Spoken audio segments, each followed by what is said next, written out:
Shalom Bapak Ibu, saudara-saudara sekalian.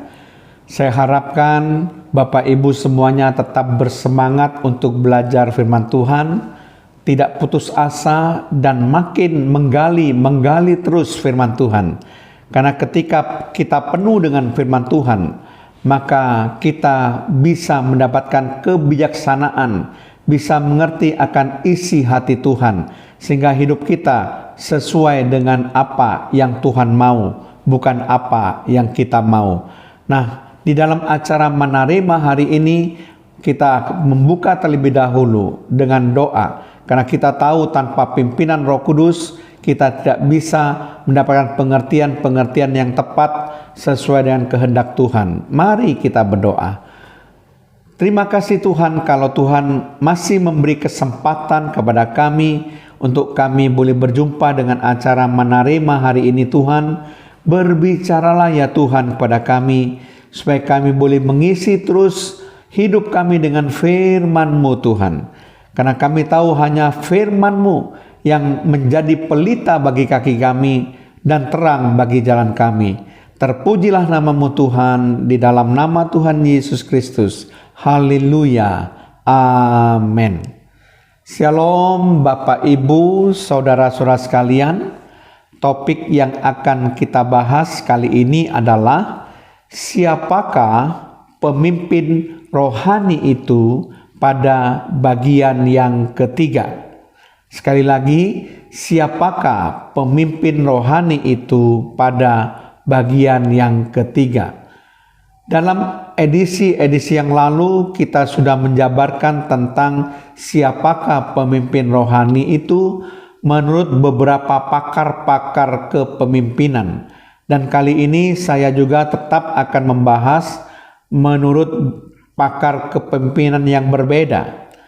Menurut Dr. Yakub Tomatala dalam materi perkuliahannya mengenai sifat-sifat atau karakter kepemimpinan Kristen, di situ dikemukakan bahwa seorang pemimpin rohani harus memiliki sifat-sifat sebagai berikut. Yang pertama, kerendahan hati. Matius 11 ayat yang ke-29. Yang kedua, kelemah lembutan. Juga dalam ayat yang sama, Matius 11 ayat yang ke-29. Yang ketiga, seorang yang menginginkan pekerjaan yang indah dalam pandangan Tuhan. Dapat dibaca dalam 1 Timotius 3 ayat 1-7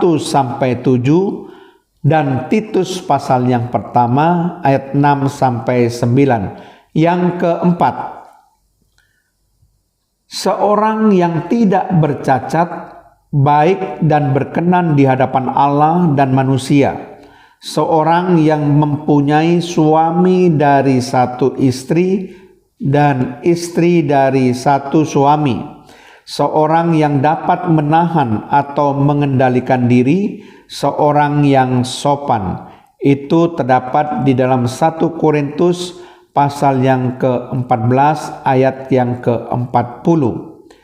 Seorang yang suka memberi tumpangan, seorang yang cakap mengajar, seorang yang bukan peminum atau pemabuk, seorang yang bukan pemarah, melainkan seorang peramah, dan seorang pendamai.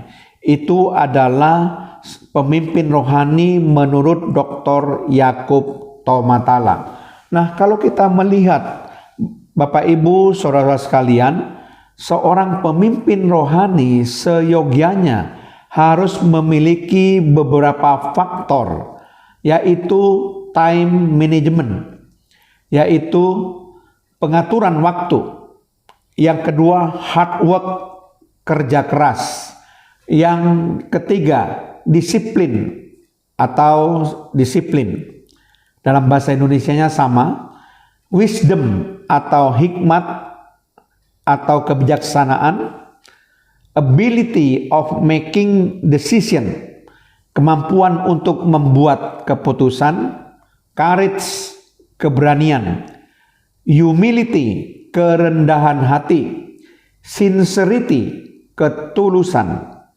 A sense of humor, memiliki rasa humor.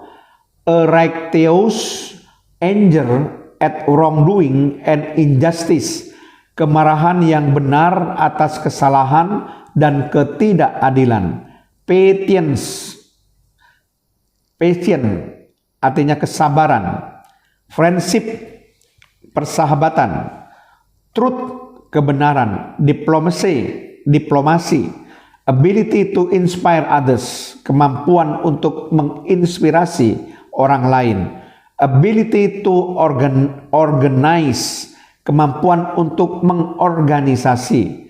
Ability to execute the plans, kemampuan untuk melaksanakan rencana. Ability to be a good listener, kemampuan untuk menjadi pendengar yang baik. Ability of writing, kemampuan untuk menulis. Persistence, ketekunan. Honesty, kejujuran. Responsibility, tanggung jawab. Positive attitude, sikap positif. Leading by example, memimpin dengan teladan. Leading by integrity, memimpin dengan integritas. Leading by spirituality, memimpin dengan kerohanian. Self-critical, introspeksi diri. Visioner, memiliki visi. Inisiator, pengambil inisiatif.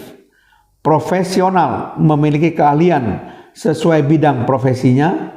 God center, berpusat pada Allah, dan bukan ego center, bukan berpusat pada diri sendiri. Itu adalah faktor-faktor yang harus dimiliki oleh seorang pemimpin rohani. Amin. Terima kasih Tuhan kalau kami sudah membahas tentang siapakah pemimpin rohani itu, supaya kami boleh makin belajar Tuhan sesuai dengan kebenaran firman-Mu Tuhan, untuk bisa menjadi pemimpin rohani yang baik. Terpujilah nama-Mu di dalam nama Tuhan Yesus Kristus. Haleluya. Amin.